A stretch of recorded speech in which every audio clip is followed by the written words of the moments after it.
जैसा कि last episode में हमने देखा कि यू हाओ और बाकी सभी श्रेक डेविल्स इविल सोललैंड मास्टर को पकड़ने के लिए गुफा में जाने लगे हैं और वहाँ थोड़ा सा ही आगे बढ़ने पर उन्हें कई सारी लाशें दिखती हैं जिन्हें बेरहमी से मारकर उल्टा लटका रखा था। ये दृश्य इतना भयानक था कि वैंग डोंग जियाओ जियाओ की तुरंत उल्टी निकलने लगती है। न जाने कितने निर्दोषों की यहाँ लाश है और खतरे को भांपकर टीचर जू तुरंत उन्हें ये आदेश देती है कि ये लुटेरे बहुत बुरे हैं और एक लुटेरे को मारकर तुम अनगिनत निर्दोषों की जान बचाओगे, इसलिए किसी को भी मारने से पीछे मत हटना। वो तुरंत केव के अंदर जाने लगते हैं और वहाँ हम इविल सोल मास्टर और उसके सैनिकों को देखते हैं जो अब इन पर हमला कर देते हैं। लिu shen और गोंग यांगमो एक संग मिलकर इनको मारने लगते हैं। माओ ज़्याओ भी अपनी आग से सभी लुटेरों को जलाकर भस्म कर रही है। इविल सोल मास्टर्स भी अपनी सोल रिंग्स का यूज करके अब इन पर हमला कर रहा है और अब रिजर्व टीम के लोग भी इन पर हमला बोल देते हैं। बीबी थंडर स्ट्राइक का यूज करके इन्हें मारता है। Wang Dong light of butterfly god का यूज करके इन पर हमला करता है और जियांग नानन अपनी रैपिड की पार का यूज करके सीवो की तरह अपने ओपोनेंट को मारती है। यू हाओ भी जितना बल पड़ता है उस तरीके से मेंटल शॉक देकर उनको मार रहा है। काइतो अपनी सोल गाइडेंस टूल का यूज करके सभी को शूट कर रहा है और यू हाओ उसमें इसकी मदद कर रहा है। ये फाइनली सभी मिलकर इन लुटेरों को मार देते हैं और जो इनका इविल सोललैंड मास्टर लीडर है जो कि 50th लेवल पर है, फाइनली ये लोग इसे भी गिरा देते हैं और मार देते हैं। टीचर जू काफी खुश होती है लेकिन तभी वहाँ उन्हें एक ब्लैक ऑरा नजर आने लगता है जो एकदम उन पर चिल्लाता है। उसकी आवाज सुनकर सभी फिर से लड़ाई की पोजीशन में आ जाते हैं और जो सोल रिंग 5 वाली सोललैंड मास्टर की बॉडी पड़ी थी वो गायब हो जाती है और वो ना जाने कहां से उनसे कहती है कि तुम्हें क्या लगा कि तुम बच्चों की टोली लाकर मृत्यु के देवता के मैसेंजर को हरा दोगी। अब तुम सब मरने वाले हो, तुम बस मरने के बाद मेरे गुलाम बनोगे और तुम्हारी आत्मा मेरे पास समय के अंत तक तड़पती रहेगी। जब वो ये बोल रहा था तब यू हाओ ने सभी को मेंटल डिटेक्शन शेयरिंग से हर एक चीज देने की बात शेयर की थी और सभी ढूंढने लगे हैं कि ये आवाज कहाँ से आ रही है और तभी काइतो को पता चल जाता है कि सभी बॉडीज जो अभी हमने मारी हैं ये असल में पहले से ही मरी हुई हैं और इनकी बॉडी में बहुत बड़े बड़े बॉम्ब्स लगे हुए हैं। ये सोल गाइडेंस एलिमेंटल बॉम्ब है और ये फटने ही वाले हैं। ये उनके समझ आते ही वो बॉडीज फिर से उन्हें चिपकने लगती है ताकि उनको बॉम्ब से उड़ा सके। वहाँ अब हर जगह विस्फोट होने लगता है और सब अपनी अपनी जान बचाने के लिए भागने लगते हैं। लिu shen आइस पार्स का यूज करके एक्सप्लोजन की आग को रोकने की भी कोशिश करती है लेकिन कोई फायदा नहीं होता। दाई हुएंग व्हाइट टाइगर वज्र फॉर्मेशन का यूज करके सभी को आग से बचाने की कोशिश करता है और सभी अपनी तरह से डिफेंस करने की कोशिश करते हैं लेकिन उनका हर एक डिफेंस टूटता जा रहा है क्योंकि यहाँ बहुत बड़ी मात्रा में एक के बाद एक विस्फोट होते जा रहे हैं। टीचर जू अब सभी से कोई कवर ढूंढने को कहती है और सब वहाँ से भागने लगते हैं।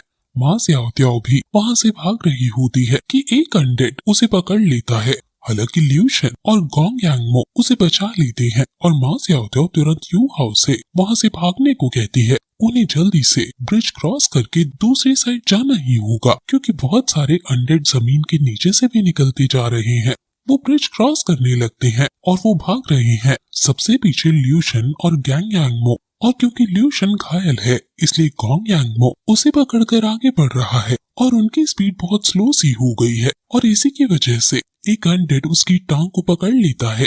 अनडेड उसको मारने ही वाला होता है कि तभी गोंग यांगमो अपने स्पिरिट अवतार में आकर अनडेड पर हमला कर देता है और लिu shen को दूर फेंक देता है ये कहते हुए कि इनको मैं संभाल लूंगा, तुम यहाँ से जाओ। वो अकेला ही इन सभी अनडेड को रोकने लगता है और वैंग डोंग चिल्लाकर कहता है कि आप जल्दी से आ जाओ लेकिन गोंग यांगमो नहीं मानता और सारे के सारे अनडेड को अपने पास खींचने लगता है ताकि दूसरे लोग भाग सके। वो अनडेड को दूर धकेलने लगता है और लिu shen उसे रोकने की कोशिश भी करती है लेकिन वो नहीं मानता। एक के बाद एक अनडेड उसके ऊपर चढ़ने लगते हैं और फिर जब आगे पीछे ऊपर नीचे हर जगह से वो गोंग यांगमो को ढक लेते हैं तो वो ब्लास्ट हो जाते हैं। जस्ट विस्फोट से पहले गोंग यांगमो अपनी टीम को एक आखिरी सलामी देता है ये कहते हुए कि अब श्रेक डेविल्स की जिम्मेदारी तुम्हारे ऊपर ही है और फिर विस्फोट में वो अपने साथ वहाँ ब्रिज को भी तोड़ देता है और नीचे गिर जाता है जिससे बाकी सभी श्रेक डेविल्स ब्रिज क्रॉस करके बच जाते हैं। ये देखकर यू हाओ और बाकी सभी को बहुत ही ज्यादा गुस्सा आता है, क्योंकि पहले ही मिशन में उन्होंने अपने एक सीनियर मेंबर को खो दिया है। उन सभी के कानों में ये बात गूंजने लगती है कि उनके फॉर्मर डीन ने ये कहा था कि सोल मास्टर की पावर किसी ऑर्डिनरी आदमी से बहुत ज्यादा होती है और ज्यादा पावर के साथ ज्यादा रिस्पॉन्सिबिलिटीज भी आती हैं। और अगर कोई सोल मास्टर अपनी पावर का गलत इस्तेमाल करने लगे तो वो दूसरे लोगों के लिए बहुत बड़ी बीमारी बन सकता है। और आज यही चीज उन्होंने अपने सामने सच होते हुए देखी है। अब वो सब इसका दुख बना ही रहे थे कि वहाँ वो इविल सोल लैंड मास्टर अपने आदमियों के संग आ जाता है और वो उन सभी से कहता है कि बेशक तुम बहुत स्ट्रांग हो, लेकिन हमारे एलिमेंटल बॉम्ब के आगे तुम नहीं बचने वाले, तुम सब जरूर मरोगे। अब वो अनडेड इनके पास बढ़ते ही आ रहे हैं और वो इन पर हमला करने ही वाले होते हैं कि तभी वहाँ मिस्टर जुआन जो कि फॉर्मर डीन है वो आ जाते हैं और वो एक बारी में इन सभी अनडेड को मार देते हैं और फिर उस इविल सोललैंड मास्टर को भी पकड़ लेते हैं। मिस्टर जुआन 90 लेवल को क्रॉस कर चुके हैं और इनको डॉलो टाइटल मिला हुआ है, यानी कि ये बहुत ज्यादा ताकतवर है। मिस्टर जुआन भी अपने एक स्टूडेंट के खोने पर बहुत ज्यादा दुखी हैं और वो उसको कहते हैं कि मैं तुम्हें नहीं छोड़ूंगा, लेकिन वो इविल सोललैंड मास्टर हंसते हुए कहता है कि तुम भले ही लेवल 90 को क्रॉस कर चुके हो, लेकिन इतने पास के अटैक को तुम भी नहीं झेल पाओगे। वो तुरंत बहुत सारे एलिमेंटल बॉम्ब्स उस पर छोड़ देता है और वहाँ से भाग जाता है। मिस्टर स्वैन अपनी पावर से सभी विस्फोट को अपने दोनों हाथों से ही रोकने लगते हैं, लेकिन इतनी देर में इविल सोल मास्टर यू हाओ को पकड़ लेता है और उसको बेहोश करके अपने संग बांधकर ले जाता है।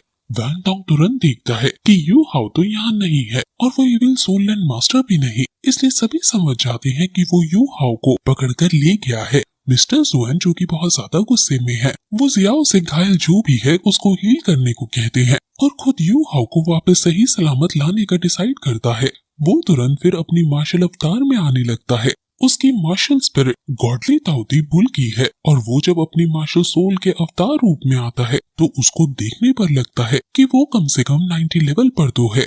अपनी बुल बॉडी में आते ही वो तुरंत यू हाओ को ढूंढने चला जाता है। उसकी मार्शल स्पिरिट देखकर सभी बच्चे हैरान हो जाते हैं और वो बस यू हाओ के सुरक्षित आने की आशा करने लगते हैं। वो इविल सोललैंड मास्टर जब आ रहा था तो अपने पीछे वाले रास्ते में बॉम्ब ही बॉम्ब लगाकर आ रहा था ताकि वहाँ की गुफा टूट जाए और कोई उसके पीछे न आ सके। उसने यू हाओ को इसलिए होस्टेज बनाया है क्योंकि यू हाओ की ही स्पिरिट रैंक उसे सबसे कमजोर दिखी। यू हाओ को होश आ गया है और वो ये सब बात जान गया है कि वो होस्टेज बना हुआ है, लेकिन वो अपने दोस्तों को चिंता करने नहीं दे सकता है, इसलिए वो उसके चंगुल से छूटने का सोचने लगता है। वो अपने अंदर स्काई ड्रीम और आइस बैंग एम्परर से पूछता है कि उसे क्या करना चाहिए। स्काई ड्रीम कहता है कि तुम चिंता मत करो, हम कोई ना कोई रास्ता जरूर निकाल लेंगे। मैं तुम्हारी बॉडी पर थोड़ी देर के लिए आइस बैंग एम्परर का कंट्रोल देने की सोच रहा हूँ ताकि इसकी पावर का यूज करके हम इसे मार सके, लेकिन क्योंकि तुम्हारी बॉडी अभी कमजोर है इसलिए हमें डर है कि इससे तुम्हारी बॉडी और सोल को बहुत नुकसान पहुँच सकता है। इस पर यू हाओ कहता है कि तुम मेरी चिंता मत करो, बस तुम इस इविल सोल मास्टर को मार दो। इसकी वजह से हमारी टीम का एक मेंबर मारा गया है और उसकी जान का बदला इससे हमें लेना ही है। यू हाओ की ब्रेवरी देखकर आइस बैंग एम्परर उसकी तारीफ करते हैं और कहते हैं कि मैं तुम्हें बचाने के लिए पूरी कोशिश करूंगा। वो आगे बढ़ ही रही थी कि तभी वहाँ वो काली शक्ति जो उसके अंदर उसी समय से है जिस समय से स्काई ड्रीम है, वो आगे आती है और आइस बैंग एम्परर से कहती है कि तुम श्योर नहीं हो कि तुम यू हाओ को बचा भी पाओगे या नहीं, इसलिए यू हाओ को बचाने का काम तुम मुझ पे छोड़ दो। वो इविल सोललैंड मास्टर अपने अड्डे पर जाकर किसी तरह का कोई रिचुअल करने लगता है क्योंकि वो यू हाओ की आत्मा को अपना स्लीप बनाना चाहता है, जिसके लिए उसे ऐसा करना होगा। अब वो इससे पहले कि ऐसा कर पाए यू हाओ के ऊपर वो ब्लैक एनर्जी काबू ले लेती है और यू हाओ को प्रोटेक्ट करने के लिए वो यू हाओ को हवा में उठाती है और अब उसकी बॉडी पर पूरी तरह से कंट्रोल ले लेती है। इविल सोल मास्टर उससे कहता है कि तुम तो एक सोल मास्टर हो। इस पर ब्लैक एनर्जी जो यू हाओ के अंदर है वो कहती है कि आखिर ये इविल सोल मास्टर क्या है, जिस पर वो कहता है कि इविल सोल मास्टर बड़ी बड़ी चीजों को करने के लिए बने होते हैं, जैसे मैं मृत्यु को दर्शाता हूँ और मैसेंजर ऑफ डेथ कहलाता हूँ। अगर तुम भी एक इविल सोल मास्टर हो तो अपना असली रूप दिखाओ। इस पर वो ब्लैक एनर्जी थोड़ी सी स्माइल पास करते हुए कहता है कि भला तुमने थोड़ी सी नेक्रोमैंसी क्या प्रैक्टिस कर ली, तुम खुद को मृत्यु का मैसेंजर कहने लगे। अगर आपको नेक्रोमैंसी का मतलब नहीं पता तो मैं आपको बता दूं कि ये वो लोग होते हैं जो मरे हुए लोगों के साथ बात करते हैं। ये एक तरह का ब्लैक मैजिक है जो इसमें दिखाया गया है, और वो ब्लैक एनर्जी अनडेड लीडर का मजाक उड़ाने लगता है, जिससे उसको गुस्सा आ जाता है और वो अपने आदमियों को फिर से बुलाकर इस पर हमला करवा देता है, और फिर ये एपिसोड यहीं खत्म हो जाता है।